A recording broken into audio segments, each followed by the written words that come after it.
आम्ही गप्प नाही आहे. आमचे नेते राहुलजींनी त्याच्यावरचा निषेध व्यक्त केलेला आहे आणि जे कोणी दोषी असेल त्याच्यावर कारवाई करायची भूमिका सुद्धा राहुलजींनी व्यक्त केलेली आहे. पण ज्या पद्धतीनं संसदेचं अधिवेशन सुरू झाल्यानंतर जंतर मंतरवर झालेल्या जैनजीच्या आंदोलनावर त्यांच्यावर पायलट गन चालवण्यात आले, त्यांना AK-47 चालवण्यात आले, जो लाठीचार्ज चालवला त्याला खिळे लावले गेले होते आणि ज्या पद्धतीनं जंतर मंतरचं आंदोलन चिरड्याचा प्रयत्न आणि जैनजीला त्याच्यातून उद्ध्वस्त करण्याचा जो प्रयत्न झालेला होता त्याचं उत्तर देण्यासाठी प्रधानमंत्री किंवा देशाचे गृहमंत्री पूर्ण अधिवेशन होतपर्यंत ते सभागृहात आले नाही का? भाजपवाले त्यांच्या विरोधात मोर्चा काढताय? देशाच्या गृहमंत्र्याची जी वागणूक आहे, देशाच्या प्रधानमंत्र्याची जी वागणूक आहे ती देशहिताची नाही. आणि म्हणून ज्यांनी संसदेचा एवढा कालावधी जो वाया घातला आणि जनतेला त्यांनी उत्तर देणं हे त्यांचं दायित्व होतं, पण दायित्व त्यांनी नाकारलं. अशा प्रधानमंत्र्याला आणि देशाच्या गृहमंत्र्याला पदावर राहण्याचा अधिकारही नाही. आणि म्हणून भाजपची जी लोक संसदेत मोर्चा काढत असतील, आंदोलन करत असतील तर त्यांनी यांच्या विरोधात काढावं असं आमचं आव्हान आहे.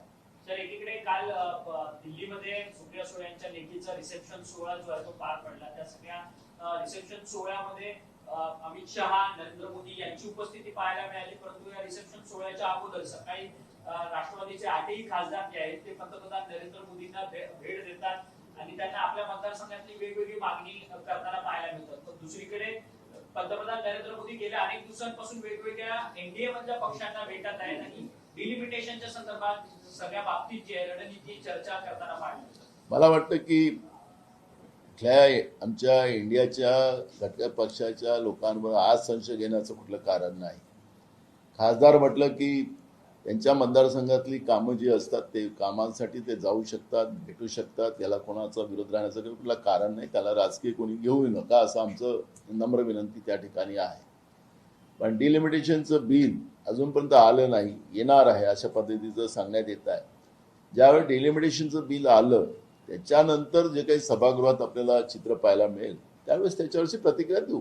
शरद पवार आणि नरेंद्र मोदींची सातत्याने जवळीकता हीच कुठेतरी प्रश्नचिन्हता निर्माण. आम्ही कोणावरच प्रश्न निर्माण करत नाही. त्याच्यामुळे काँग्रेसच्या वतीनं असं कुठलाही प्रश्न निर्माण करण्याचं कारण नाही. कोणाशी कोणाची जवळीक आहे हा प्रश्न नाही. वैचारिक जेव्हा या सगळ्या गोष्टी सभागृहात येतात त्यावेळेस कोण कोणाच्या बरोबर आहे तेव्हा देशातली जनता बघेल. त्याच्यामुळे मला वाटतं की आज त्याच्यावरचं कुठली प्रतिक्रिया देण्याचं कुठलं कारण नाही. भाजपकडून तिरंगा यात्रा काढली जाते. काल मुख्यमंत्री सहभागी झाले होते मुंबईत, आज पुण्यात राष्ट्रवादी मात्र विरोध करते शरद पवारांचे. मला असं वाटतं की ज्या लोकांनी 52 वर्ष तिरंग्याचा विरोध केला तेच लोक आज सत्तेत आहे आणि तिरंग्याला 3 रंग हे अपशकुनी आहेत अशा पद्धतीचं बोलणारी जी व्यवस्था या देशामध्ये होती त्या संघाचे हे बीजेपी पिलावळ आहे. आणि आता तिरंगा घेऊन फिरतात आहे. तिरंगाचा जो कोणी सन्मानानं घेत आहे त्याला त्याचं स्वागतच आम्ही करू. तिरंगा असाच उचलला गेला पाहिजे, तिरंग्याचा सन्मान कायम राहिला पाहिजे ही भूमिका काँग्रेसची आहे. आणि म्हणून या सगळ्या व्यवस्थेला फक्त दिखावा होता कामा नये एवढीच काळजी भारतीय जनता पार्टीच्या लोकांनी करावी एवढंच आमचं मत आहे. सर, एकीकडे महाराष्ट्रात सध्या मराठा ओबीसी वाद जो सुरू झाला, पुन्हा एकदा धनंजय पाटलांनी इशारा दिलाय की आम्ही आंदोलनाला उपोषणाला बसू मी जीव देऊ शकतो तर मी जीव घेऊ शकतो समाजासाठी, अशा पद्धतीची धमकीची भाषा त्यांच्याकडनं येते.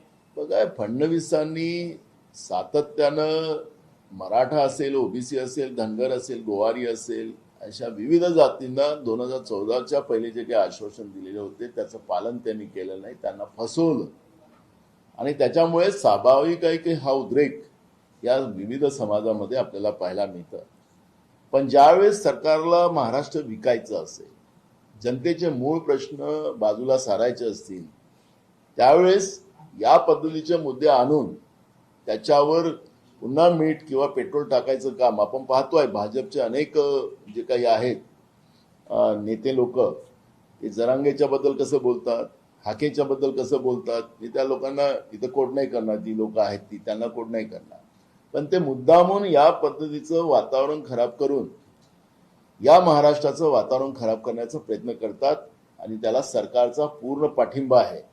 त्यामुळे जरांगेचे प्रश्न असतील किंवा हाकेंचे प्रश्न असतील, धनगरांचे असतील, गोऱ्यांचे प्रश्न असतील, काय वेगळ्या वेगळ्या बंजाऱ्यांचे प्रश्न असतील, वेगळ्या वेगळ्या जातींना ज्यांनी आश्वासन देऊन सत्तेत आले ते बीजेपीची लोक.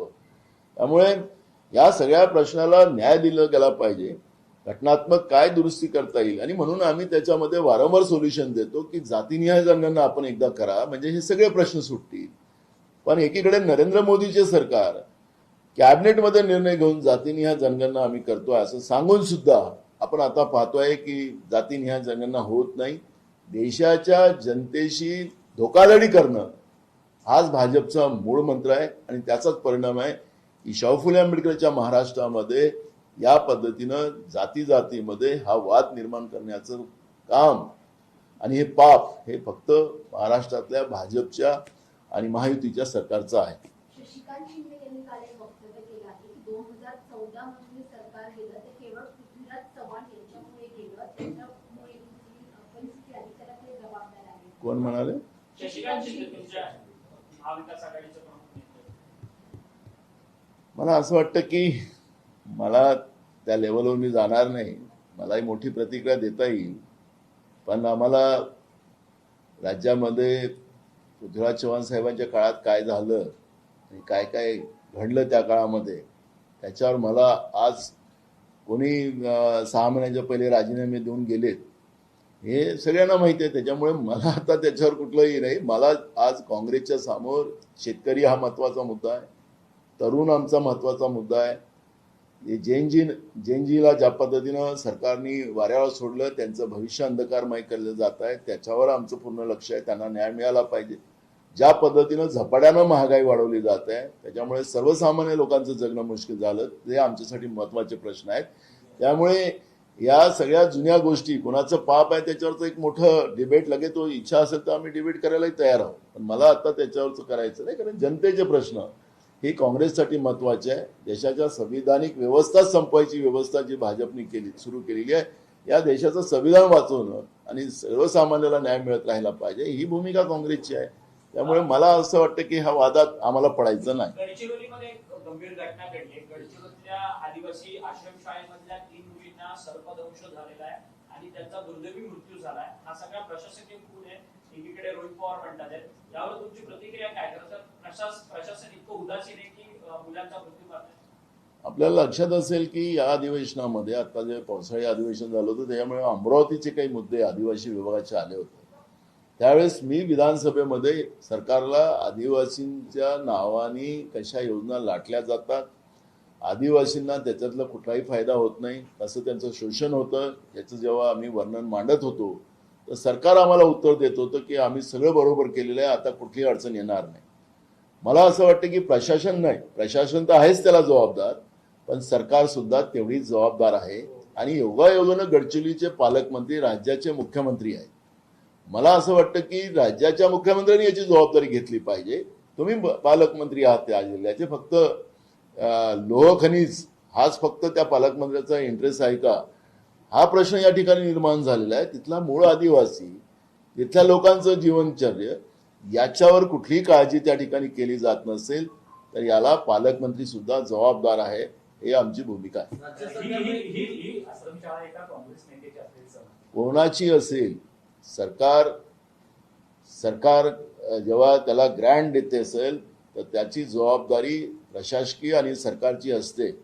या संस्था बरोबर आहे की नाही, त्या संस्थेमध्ये सगळ्या मुलांच्या व्यवस्था आणि तिथं राहण्याच्या व्यवस्था आहेत की नाही, त्याला फेन्सिंग आहे की नाही, त्याच्या इमारती चांगल्या आहे की नाही, हे तपासाचं कारण आहे. ते भाजपचं आता तर या सरकारमध्ये, महाराष्ट्राच्या असो की देशाच्या सरकारमध्ये असो, खासदार असतील, आमदार असतील, हे सगळे काँग्रेसचेच आहेत. 70% तर तेच आहेत. म्हणजे काँग्रेसयुक्त सरकार आता आहे, तर मग त्याच्यावर काय चर्चा केली जाऊ नये. त्याच्यामुळे ते कोणत्याही पक्षाचा असो तो आश्रमशाळा चालवणारा, पण त्या गरीब आदिवासींच्या 3 मुलांचा मृत्यू झालेला आहे, तो जो निष्काळजीपणा झालेला आहे त्याची जबाबदारी प्रशासकीय आणि सरकारची आहे. ही आमची भूमिका आहे. राज्य सरकारने एक कायदा मंजूर केला होता, धर्म स्वातंत्र्य अधिनियम कायदा. त्यानुसार पुण्यात पहिला गुन्हा दाखल झालेला आहे का ब्रिटनवर आलेल्या धर्मगुरूंना प्रार्थनेच्या नावाखाली धर्म परिवर्तन केल्याचा आरोप त्याच्यावर करण्यात आला. पहिलाच गुन्हा महाराष्ट्रात. मला वाटतं की धर्मस्वातंत्र्य हा जो भाग आहे हा आमच्या संविधानामध्येच आम्हाला दिलेला आहे. सरकारने त्या कायद्याच्या मागं काय त्या करायचा जो वेगळा संविधानापेक्षा आमचं फडणवीस सरकार मोठं आहे असं मला कधी कधी वाटतं. आणि त्याच्यामुळे हा कायदा बनवून त्याच्या मागं काय काय त्यांना कार्यक्रम करायचे आहेत त्या कार्यक्रमाची सुरुवात झाली असं आपण म्हणतो. सर, मुंबईमधले ओपन प्लॉट जे आहेत ते म्हणजे गायब करण्याचा एक प्रकार आता सध्या समोर आलेला आहे. बँड्रा वेस्टला एक फुटबॉल ग्राउंड आहे, ते फुटबॉल ग्राउंड देखील आता सांस्कृतिक कल्चरल सेंटरच्या नावाखाली गायब करण्याचा प्रकार होतो. काल आदित्य ठाकरे स्वतः मुंबईच्या ज्या आयुक्त आहेत अश्विनी भिडे त्यांची भेट घेतली. त्यांनी आंदोलनाचा देखील इशारा दिला. मुंबईमध्ये खरं तर नियमाप्रमाणे 20% राखीव जागा मैदानांसाठी पाहिजे, परंतु आता 0.8% सुद्धा जागा. आपल्याला माहितीसाठी सांगतो की मुंबई एका पाण्यानं का तुंबतं, मुंबई तुंबतं, त्याची भूमिका जेव्हा आम्ही मांडली तर मुख्यमंत्री सांगतात की पाऊस आला आणि पावसामुळे मुंबई तुंबली. म्हणजे आरोप कोणावर काढला? पावसावर केला, म्हणजे निसर्गावर केला. पाप कोणाचं? तुमचं. मुंबई शहरातल्या जेवढ्या मोकळ्या जमिनी आहेत ज्या सार्वजनिक वापरासाठी ठेवलेल्या आहेत, इव्हन तलाव सुद्धा या मुंबई शहरातले, आणि पाण्याचं समुद्राकडे जाणारे जे काही मार्ग होते ते सगळेच्या सगळे मार्ग आता बिल्डरच्या ताब्यात देऊन हे सगळे बंद करण्यात आले. आणि आता जे काही मोकळ्या जागा थोड्याफार वाचल्या त्या सुद्धा नुसतं फुटबॉलचंच ग्राउंड नाही तर हॉकीचं जे चर्चगेटला आहे ते सुद्धा आता त्यांच्याच एका बगलबच्च्याला देऊन त्याला डेव्हलपमेंटच्या नावाने हॉकी आता वरती खेळली जाईल, मातीवर नाही, खाली जमिनीवर खेळली जाणार नाही, त्या बिल्डिंगवर खेळली जाईल, खाली मॉल राहील, सगळ्या व्यवस्था राहतील आणि ते सगळ्या विकल्या जातील आणि वरतं हॉकी खेळली जाईल. असं बुद्धिजीवी सरकार, विद्वानाचं सरकार फडणवीस सरकारच्या रूपानं महाराष्ट्रामध्ये आलेलं आहे. मुंबईच नाही तर महाराष्ट्र विकून दिवाळी साजरी करणारं सरकार महाराष्ट्रामध्ये आहे. आणि त्याचा परिणाम आहे की मुंबईतले सगळे ओपन प्लेस आता त्यांच्या पक्षाच्या नावाने किंवा त्यांच्या बगलबच्च्याच्या नावाने करून देण्याचं काम या सरकारने सुरू केलेलं आहे. सातत्याने मुंबईमध्ये मराठी लोकांवरती अत्याचार होतोय, त्यांना दुजाभाव दिला जातोय, अशा पद्धतीची तक्रारी वारंवार समोर येताना पाहायला मिळतात. मुंबईमध्ये देखील काही मराठी तरुणींना मुंबईमध्ये घर नाकारलंय. मग त्यांचा सवाल आहे की मग मीरा रोड, भाईंदर या वसई विरार या ठिकाणी जाऊन आम्ही राहायचं काय? अमित शहा त्याच्यासाठीच येतात सातत्यानं, लोकसभेमध्ये जात नाही.